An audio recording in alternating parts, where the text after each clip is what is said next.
فيلمنا بيبدأ مع واحد كاتب واسمه موريس، وكان قاعد بيكتب روايته الجديدة بعنوان هذه يوميات كراهية.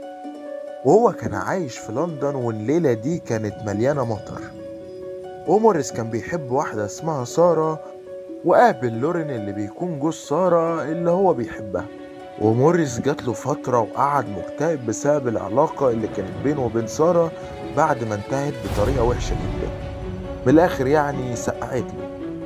وابتدى عمنا موريس ينسى سارة، بس أول ما قابل جوزها افتكر كل حاجة، وافتكر كل التهزيق اللي اتهزقه، ومع ذلك بيحبها.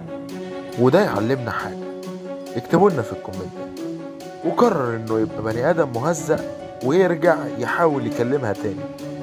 بنرجع بقى فلاش باك كده لما موريس كان مصاحب سارة، وبنشوف ان علاقتهم كانت حلوة جدا سنة 1939. وبالرغم من الحب الكبير اللي كان بينهم، كان في بينهم بعض الاختلافات الجوهرية الكبيرة. ان سارة كانت بتؤمن بربنا، لكن موريس كان ملحد ابن. لا لا يا باولو يا باولو. لأننا لا نخشى إلا الله يا أولاد نرجع بقى تاني من الفلاش باك. هنري كان عمال يحكي لموريس ويشكي له عن سارة، وبيقول له انا حاسس انها بتخوني. وبيقول له يا ابني انت ايه اللي خلاك شاكك فيها كده؟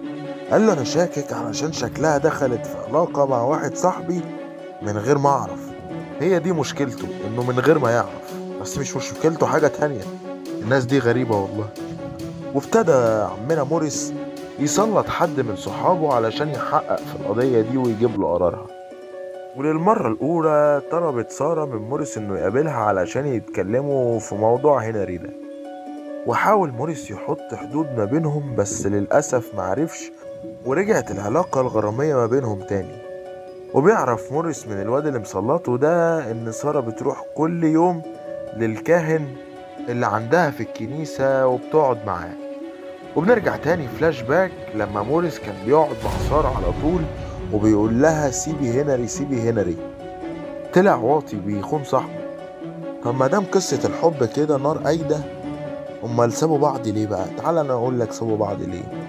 كانوا قاعدين في يوم من الايام في بيت واحد، وفجأة انفجرت قنبلة في المبنى، وموريس وقع من الشباك، وقع على السلم بس ما ماتش، حصلت له جروح بسيطة. ولما طلع لسارة تاني، سارة أول ما شافته لسه عايش اتضايقت ولمت حاجتها ونزلت. موريس ساعتها قعد يفكر ويقول إنها كانت تتمنى موتي وما بتحبنيش. فبصت له كده وقالت له الحب مش بينتهي لما نبطل ما نشوفش بعض، بيفضل مكمل. نرجع بقى تاني. الواد صاحب موريس ده جاب مذكرات من بيت سارة واداها لموريس علشان يقراها. موريس بقى ساعتها شاف حب سارة من وجهة نظرها هي. وسارة كانت كاتبة عن الحادثة اللي حصلت. كتبت إن أول ما موريس وقع نزلت وراه على طول، لقيته ما بيتحركش ولا بيتنفس. ابتدت تعمل له تنفس اصطناعي علشان الروح ترد فيه من تاني، بس كل ده ما جابش نتيجة. طلعت الأوضة بتاعتها فوق وقعدت تصلي وتدعي لربنا إن هي لو موريس فضل عايش مش هتخون جوزها تاني اللي هو هنري. وفجأة لقت موريس واقف قدامها، فانصدمت وخدت بعضيها وقالت الكلمتين ومشيت. بس للأسف ما قدرتش توفي بوعدها أكتر من كده. قعدت أكتر من 4 سنين أو أكتر ما بتكلمش موريس. لكن طبعا زي ما انتوا عارفين إن الحب ولع في الذرة، كانت بتقابل موريس وبتروح بعدها للكاهن علشان تقوله تعمل ايه وهي مش عارفة تفكر. بس في الفترة دي هنري اكتشف ان سارة بتخونه مع موريس، وابتدى يقول لها ويترجاها انها ما تسيبهوش. برضه في نفس الوقت ده موريس خد سارة وحبوا يقضوا اجازة نهاية الاسبوع مع بعض، بس هنري كان وراهم بالمرصاد. وابتدى هنري ياخد موريس على جنب ويقول له تعالى اقول لك على حاجة. على فكرة سارة دي مريضة بالسرطان. وأول ما سمع كده اتخض وما كانش عارف يقول ايه، وراح اتأكد من سارة وفعلا طلع هنري عنده حق. وفضلوا هما الاتنين مع سارة في أيامها الأخيرة، وبعد كده ماتت سارة وراحوا دفنوها ووقفوا قدام قبرها هما الاتنين. وبعد كده موريس ابتدى يكمل الرواية بتاعته، وفي آخر الرواية بتاعته قعد يكتب فيها ويقول لربنا: ليه يا رب خدت سارة وموتها؟ ما كانتش المفروض تموت.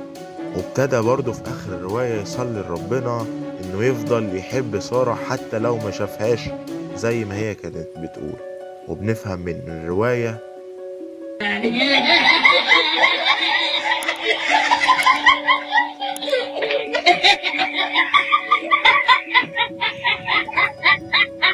بس كده الفيلم خلص.